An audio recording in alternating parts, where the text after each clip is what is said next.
Some men spend their whole lives trying to get a seat at a table that was never going to have room for them. I spent mine hauling cold freight up and down the spine of Tennessee, keeping my mouth shut, letting people believe I was exactly as small as I looked. And then one October morning, a man with soft hands and a hard mouth told my son that our blood wasn't fit to mix with his. So I went and got the keys to the only thing he truly loved, and I handed them to the boy he'd thrown out on a bench. Remember that, because every road this story takes you down makes more sense once you understand that about me. Welcome in. This is Dad's harsh revenge. Pour yourself something hot, get settled, and know going in that nobody in this story got done wrong who didn't reach out and earn it first. If you stick around to the end, do me the favor of hitting that like button and subscribing. It tells the good Lord and the algorithm both that there's still an appetite for men who finish what other people start. All right, let me tell you how it went. It was a Tuesday, the second week of October. In Chattanooga, one of those mornings where the fog comes up off the Tennessee River and sits in the valley until about 10, and then burns off all at once like somebody pulled a sheet off the furniture. I was out in my shop behind the house in Hickson, up to my forearms in the engine bay of a '72 Chevy C10 I'd been chasing the right parts for since spring.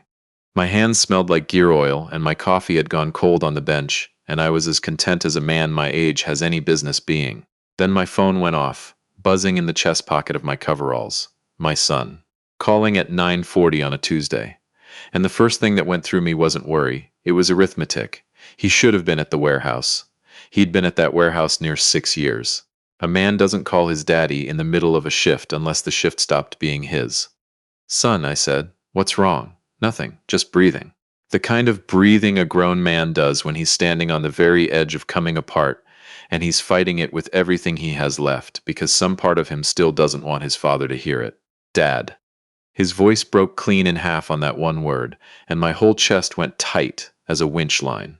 I'm down at Coolidge Park. Could you come down here, please? I was already wiping my hands. Don't you move. I'm coming. I found him on a bench down by the Carousel Building, the stretch that faces the river where the walking bridge crosses over to the North Shore. Same park I used to bring him to when he was a little fella, back when his mother was still living, and we'd buy him a ride on that old hand-carved merry-go-round until he'd nearly fall asleep on the horse. Except now he was 36, and his shoulders were caved in toward each other like something heavy was sitting on the back of his neck, and beside him sat my grandson, 5 years old, backpack hugged to his chest. Big quiet eyes going from his daddy to the river and back, the way a child gets when he knows the ground has shifted under the grown-ups, but nobody's bothered to tell him how. And down on the concrete at my son's feet were 2 duffel bags. 2 bags. Lord have mercy. I didn't say a word at first. I'm not a man who fills silence just because it scares other people. I sat myself down on the far side of my grandson, put my arm around his little shoulders, and I looked out at that brown water moving under the bridge for a slow count of 5. Then I turned and looked at my boy. Why aren't you at work? My son laughed. It wasn't a laugh with anything good in it. It was the kind that crawls up out of a man when everything has hurt so bad for so long that laughing is the only door left standing open. I got let go this morning, Dad. Let go, I said it flat. Kept my voice level as a poured slab. From Halcyon? Yeah. After 6 years, yeah. I nodded, real slow. Stay level, I told myself. Whatever this is, it doesn't need your temper, it needs your spine. And the bags? He rubbed at the back of his neck and wouldn't bring his eyes up to mine. Her father came by the house last night. To your house, said he'd been on the phone with people. Turns out he golfs with the regional VP at Halcyon. Has for years. He swallowed. He's the one made the call, Dad. He got me cut loose. Made sure of it. The river kept rolling. The fog kept lifting off the far bank. My grandson reached into his backpack, dug out a half-crushed sleeve of animal crackers, and started lining them up on his knee in a neat little parade. Her father, I said. Your wife's daddy, Sterling. My son's jaw flexed. She filed papers this morning, Dad. Or he had her file them. I don't even know which anymore. I turned all the way to face him then. All of this since last night? He told her to. Told her if she stayed married to me, he'd cut her clean off. House, money, the whole family, all of it. His voice dropped down low, almost to nothing, like the next part cost more than he had on him. He said our blood wasn't worthy of the Goddard name. Said it right there in my kitchen with Sawyer asleep down the hall. Worthy. I let that word sit out in the open air between us. Didn't grab at it. Just let it lie there on the concrete next to those two bags, ugly and heavy, the kind of thing a person sets down hoping nobody will notice who dropped it. Dad. My son finally looked up, and his eyes were red-rimmed and raw. I swear I don't know what I did. I gave that family everything I had. 6 years. I built the man a deck off the back of his lake house with my own 2 hands. I drove his mother to her appointments when nobody else would. I never raised my voice in that house one single time. His voice cracked again, and he threw us out like we were trash sat on the curb, like Sawyer's nothing. My grandson looked up at the sound of his own name. Grandpa, he said, holding one of his crackers up toward me, serious as a country preacher. This one's a giraffe. I looked at that little boy. He had his daddy's eyes and my late father's stubborn chin, and a 5-year-old's complete, unshakable faith that the men around him had the whole world handled, and he wasn't wrong to have it. He surely is, I said. Good eye, partner. Grandpa's got everything handled. You hear me? I stood up. Slow and deliberate, the way I move when my mind has already run 3 or 4 miles down the road and my old knees are just trying to catch up. Grab the bags, son. He blinked at me. What? The bags. Pick 'em up. I reached down and took my grandson by the hand. We are not sorting this out on a park bench like a couple of strays. Come on. Dad, where are we even going? Get in the truck. He knew that voice. Every son alive knows that one particular voice his father has, the one that doesn't take a vote. He hauled both bags up onto his shoulders without another word. We headed up the river on Highway 153, then cut over toward the industrial flats out past the airport. My son kept stealing looks at me from the passenger seat, waiting on me to say something fatherly and comforting, some soft thing to take the edge off. So I turned on the radio instead. Merle Haggard came on, something about working man's blues, and I let him sing it. Dad, my son said after a few miles, you're starting to scare me a little. Good, I said, and checked my mirror. Means you're paying attention. Where are we going? 41 years. That's how long I'd kept it quiet. 41 years of getting up at 4 in the morning, of loads that ran late and trucks that broke down in the rain, of profit I poured straight back into more trailers and more cold storage and never once into a nicer car or a bigger house or a single word to a living soul. Not my neighbors, not my brother, not even my late wife got the full size of it, though she knew enough, and she knew exactly why I wanted it small and quiet. I watched my own daddy get picked apart by family and friends the day they found out he'd come into a little money. Watched the wolves circle a good man until there was nothing left but the story of him. I swore on his grave I'd never make that mistake. But my son's father-in-law, he'd just gone and made a different one. He'd looked at my boy, my blood, my grandson, and decided we were something he could scrape off his shoe. He'd reached into another company and snuffed out my son's career on a phone call between tea times. He'd put my grandson on a public bench with 2 bags on a Tuesday morning, in my town. We came off the highway and rolled down a long private drive that ran behind a facility stretching the better part of 4 city blocks, all loading docks and refrigerated bays, and a yard full of white trailers with the cooling units humming. My son sat up straight in his seat. The sign over the main entrance was clean steel, lit soft, no flash to it at all. Blue Ridge Cold Chain, refrigerated logistics and distribution. Dad, his voice had gone real different now. What is this place? I parked the truck, cut the engine, sat there a second looking at what 41 years of keeping my mouth shut had built up out of the river mud. This, I said, is yours, has been waiting on you your whole life. I popped the door, and we've got a contract review to get started on. Come on. He had no earthly idea what that meant yet, but I did. And so, very soon, would the man who called us unworthy. If you're enjoying this so far, go on and tap that like button. It genuinely helps these stories find the next person who needs to hear one. Thank you for that. There is a certain kind of quiet that fills up a room when people understand all at once that they have spent years badly underestimating somebody. It doesn't holler, it doesn't slam any doors, it just settles over everything, soft and final, the way dust comes down after a freight train has gone by. I have lived inside that quiet my whole working life. Now it was Sterling Goddard's turn to make its acquaintance. I was at the building Wednesday before the first shift clocked in, same as I'd been most every day for 4 decades.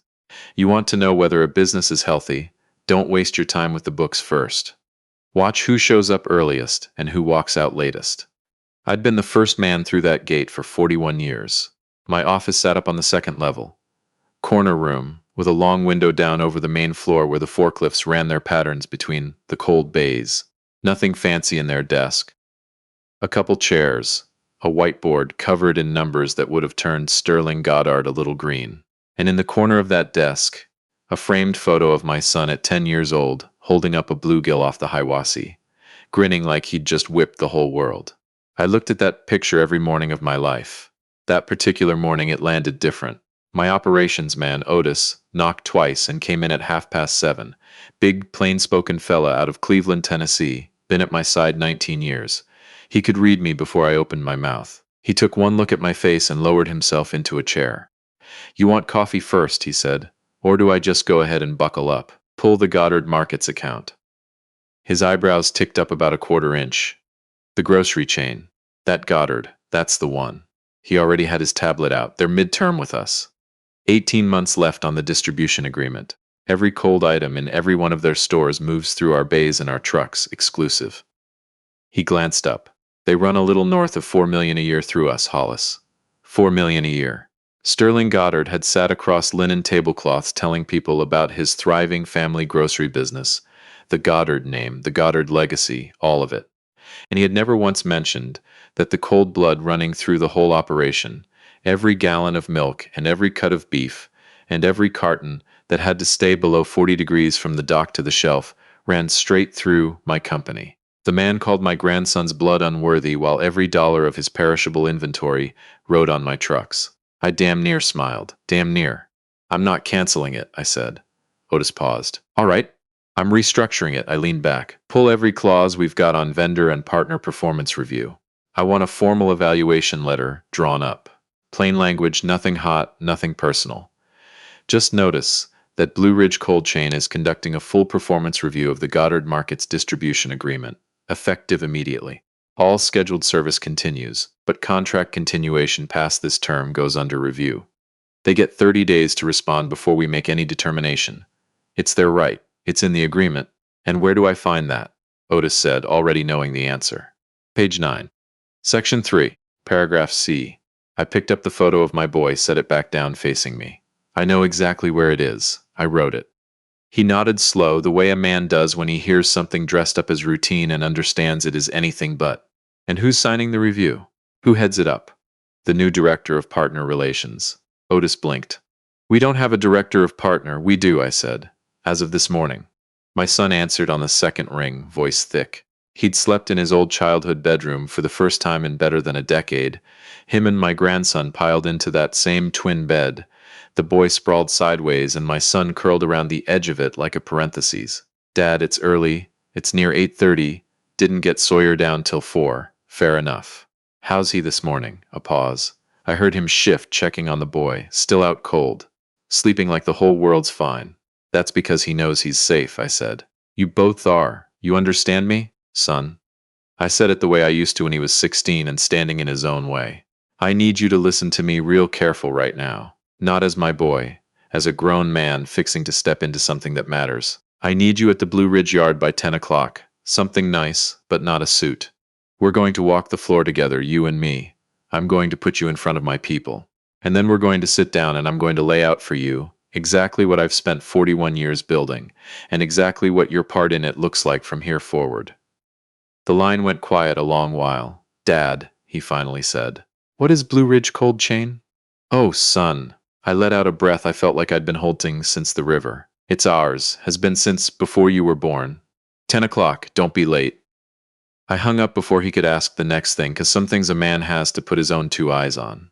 You can't hand them to him down a phone line. He came through the front doors at 4 minutes till. I was standing down on the floor near the staging dock, and I watched him through the glass a good while before he ever spotted me. Watched him stop dead just inside the lobby. Watched him tip his head back and take in the ceiling, 40 feet up, the racking systems and the conveyor lines, 200 people moving across that floor, with the kind of easy purpose you only get from culture you've spent decades building one good hire at a time. His mouth came open just a little. Good, I thought. That's the right face to make. Otis walked him back to me. When my son got close, he had the look of a man trying to do a sum in his head that kept coming out too big to be real. "This whole time," he said. He looked around again, then back at me. "All this time, Dad? All this time. You drive a 98 F-150, still do. Runs fine. Did Mom?" She knew enough, I said. She knew the parts that mattered, and she knew why we kept it close. I started walking, and he fell in beside me like he'd done it his whole life. Money does something to people, son. The wrong ones find out what you've got, and all of a sudden everybody's got a handout and a sad story to go with it. I didn't want that landing on you while you were still figuring out who you were. I wanted you to build your own shoulders first. To know that whatever you turned into it on your own steam, not on mine. I wasn't hiding it from you to be cruel. I was holding it for you till you were ready to carry it. He was quiet a long stretch as we crossed the floor. Folks nodded at me. A couple stuck their hands out and introduced themselves to him. A woman named Lorna, who'd run our receiving desk for 22 years, took his hand in both of hers and said, "Lord, you've got your daddy's whole face." We ended up back in my office. I shut the door, poured us each a coffee, and laid 3 folders out across the desk. Financials, the org chart, and the Goddard Markets file. My son picked up that last one. I watched his face as he read. Watched the second he hit the company name. Watched his jaw go tight as a lug nut. "Goddard Markets," he said, quiet. Dad, that's his stores. He's a distribution partner here. Has been 9 years." My son set the folder down careful, like it might go off, and looked at me. "You're telling me that while he was sitting at his own dinner table calling my son's blood unworthy, every cold truck in his whole company was running through your docks?" The office was real quiet. Then he said, with a steadiness that honestly took me by surprise, "What's in the folder?" "A performance review notice. Continuation under evaluation." I slid it across the steel, his right under the contract, clean as a whistle. "And who's running the review?" I slid the second sheet over. "A formal offer. Director of Partner Relations, Blue Ridge Cold Chain." A pay number that made his old warehouse salary look like gas money. His hands went very still on the desk. "Dad, I've never done anything close to this. I ran a forklift and a clipboard. You built that man a deck with your own hands," I said. "You drove his mother to her doctors. You showed up to every holiday and every favor and every hard thing that family ever asked of you, and you did it with your whole chest, and not one of them ever once thanked you proper." I leaned in across the desk. "You know how to show up, son. And how to show up is about 70% of leading folks. The rest of it I will teach you my own self." He stared at that offer letter a long moment. "When he gets this review notice," he said slow, "he's going to know something's wrong. He's going to get on the phone," I agreed. "He's going to ask around. And sooner or later," I sat back, "he's going to find out whose building he's been standing in for 9 years." My son looked up at me. "And then what?" "Oh," I felt my mouth pull at one corner. "That's the good part. Then, son, he's going to have to call you." The quiet that came down after that was the most satisfied quiet I'd felt in 41 years of building in the dark. My son reached over, picked a pen up off my desk, and signed his name. The review notice went out at 4:50 that Wednesday afternoon. By Thursday morning, I had 4 missed calls off a number I knew good and well. I let every one of them roll to voicemail. He wasn't ready to talk to me yet. He needed to sit across from my son first. And my son, for the first time in 3 days, was sleeping just fine. Now, I want to be honest with you about my daughter-in-law, because she is the part of this story that the easy version leaves out, and the easy version is a lie.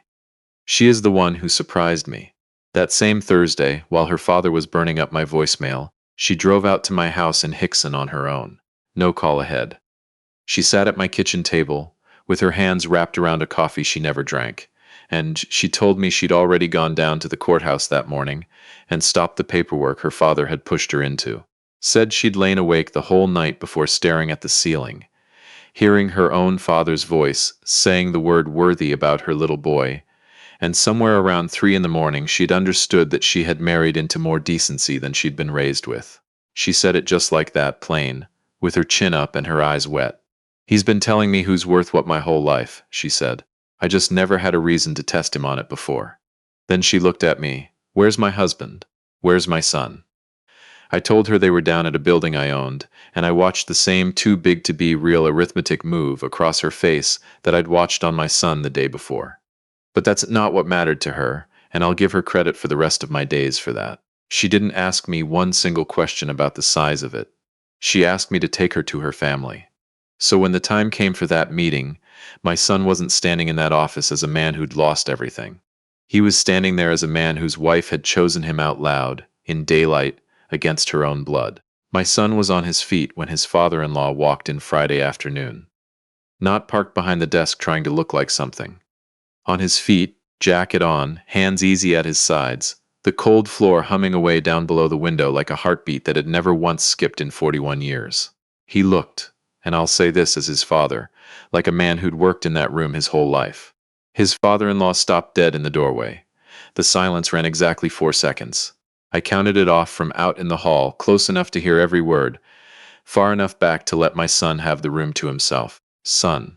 The older man's voice came out careful and measured, a man recalibrating in real time, the voice of someone who walked in braced for one kind of conversation and was already discovering it was going to be another. Sterling. My son nodded at the chair across the desk. Appreciate you coming in. Have a seat. In a room the man had been bankrolling for 9 years without ever once knowing whose name was on the deed.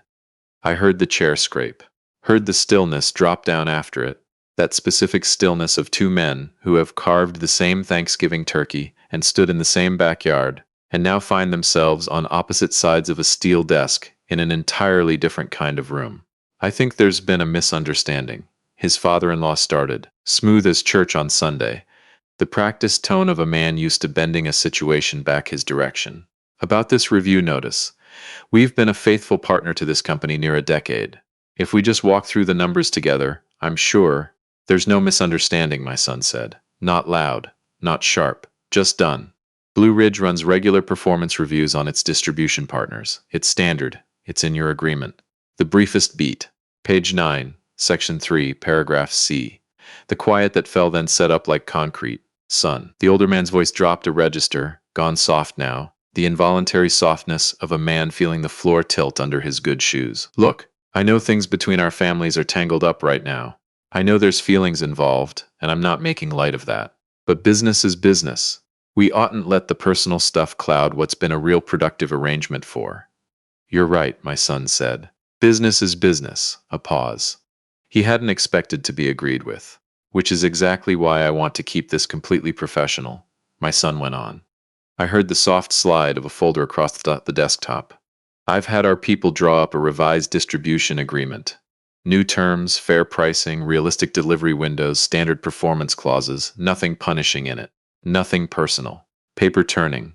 The man was reading it. I could picture him plain as day, the silver hair, the good suit, 9 years of comfortable assumptions, dissolving line by line off a contract drawn up by the son-in-law he'd put on a bench 4 days back. 4 days. He had turned my family's whole world over on a Monday night, and by Friday afternoon the entire blood supply of his business was sitting in my son's hands, in a building I owned.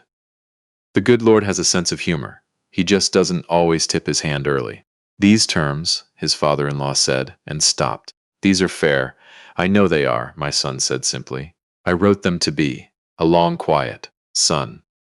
And now there was something underneath the older man's voice that hadn't been in it when he walked through that door. Something older and lower, and a great deal more tired. The sound of a man who's been hauling something heavy a long way and can feel his grip finally giving out. What I said. About your boy. About your. He stopped on the word. Couldn't get all the way around it a second time. I was wrong. I've been wrong about a lot of things for a long stretch of years, and I told myself it was standards. It wasn't standards. It was just pride wearing a nicer coat. My son let that sit. Didn't rush in to make it comfortable. The review's going to run its course, he said. Whatever happens with the business, happens with the business. But Sawyer needs his grandfather. That's not for me to take from him. Whatever you and Claire and the good Lord work out from here, that's yours to work out. The door's not bolted. But you don't get to walk back through it talking about whose blood is worth what. Not in this family. Not ever again. My jaw went tight out there in the hallway. Not from anger. From something closer to pride than I've got a clean word for. Because that was the most honest stretch of talk that man had ever spoken in my presence, and he had no idea I was even standing there to hear it. Then my son slid one more thing across the desk. I heard it go. A pen. My daddy taught me something a long time ago, my son said. And his voice was quiet now, the kind of quiet that runs a room better than any amount of shouting ever could. He said real power doesn't have to humble anybody. It doesn't gloat and it doesn't grind a man's face in it. A beat. It just makes the truth real plain, and then it lets the other fella decide what to do with it. I closed my eyes out in that hallway. The quiet that came after was the longest stretch of seconds I'd lived through in years, and then I heard it. The dry, unmistakable scratch of a pen moving across paper. His father-in-law signed. My son signed after him. Calm, unhurried, the way a man signs a thing he made his peace with somewhere back down the road. Nobody said another word about blood. Nobody made a speech. Nobody twisted the knife, because there wasn't a soul left in that room who didn't already know exactly how it had gone, and saying it out loud would have been a smaller thing than what had actually happened. Everybody knew. Nobody needed to say it. I didn't go into the meeting. I never set foot in it. That room belonged to my son. I walked downstairs and out the loading side door into the yard, and I stood there next to my old F-150 with the river smell coming off the water and the cold units humming behind me, and I looked up at that flat gray Tennessee sky for a good long while. 41 years. And not one single day of it had been about revenge. Not really. It was about leaving something behind that was rooted deep enough that when the storm finally rolled in for my people, and the storm always rolls in eventually, they'd have somewhere solid to stand and ride it out. I thought about my own daddy pressing what little he had into my hands, with his whole heart shining out of his eyes. I thought about my son at 10 years old on the bank of the Hiwassee, holding that fish up over his head like a trophy. I thought about my grandson lining up animal crackers on his knee, telling me which one was a giraffe, like it was the most important news in the entire world. Worthy. The man had called our blood unworthy. This was our blood. A grandfather who built the whole thing in the dark and never asked a soul to clap for him. A father who showed up every single time and never once flinched. A mother who looked her own father in the eye and chose decency over the only inheritance she'd ever been promised. And a little boy who didn't yet have the first idea what was being held in trust for him, but who'd spend the whole rest of his life standing on top of the proof of it. There is no amount of money that measures that. No contract, no good suit, no name carved over any door. My son's wife brought Sawyer by the yard that following Saturday so the boy could see where his daddy worked now.